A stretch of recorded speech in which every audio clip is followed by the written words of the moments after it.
What it is, my channel, Peace and Grease here, and I'm here to tell you everything about the DevStream in 3 minutes or less, and this is DevStream 133. Now, DE has announced the first part of Imperium, which is the dry dock for dojos, and that's great. However, the big question that has to be asked is if we don't get the next chunk of Imperium for a year to 2 years, that's bad. But if we can get the next chunk of Imperium in, say, the next 6 months, that's good. They did also announce the next Prime, and the next Prime is going to be Ivara Prime, the Baza Prime, and the Aximati Prime, which is great because I like Ivara and I like the Baza. The one thing you do need to know is once you get Ivara Prime, make sure you have a backup skin to cover up that jellyfish monstrosity.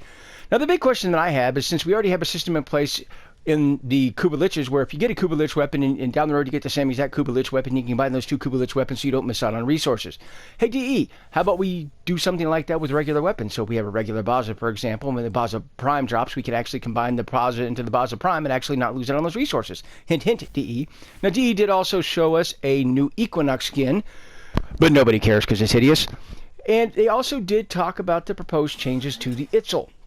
And the proposed changes for the Itzel are going to be removing Blink and adding it to all Arcwings. Now, on the grand scheme of things, this seems like a great idea. However, the one thing you do need to keep in mind is that with Blinks, there will be a 3-second cooldown between each Blink. Yeah. Now, you may be wondering at this point, well, Peace, if they're removing Blink from the Itzel, what are they putting in its place? I'm glad you asked. They're actually putting in Valkyr's Ripline. Yes. Fun fact, did you know that Ripline works on Valkyr because Warframes are land-based, meaning they're running around and jumping around on the ground? My point here is quite simply putting Ripline on an Arcwing is about as useful as putting a Mario Kart pad on a Bobbing Grenade. Oh, you already did that.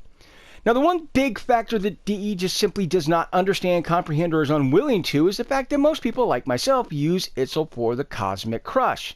Now, this is an attempt to get other players to use other Arcwings, quite simply. But the simple fact of the matter is, because Vacuum on Arcwing sucks donkey balls, DE, I'm going to continue using Itzel for Cosmic Crush. So why don't you do something constructive and actually add a massive amount of Vacuum to the Arcwings?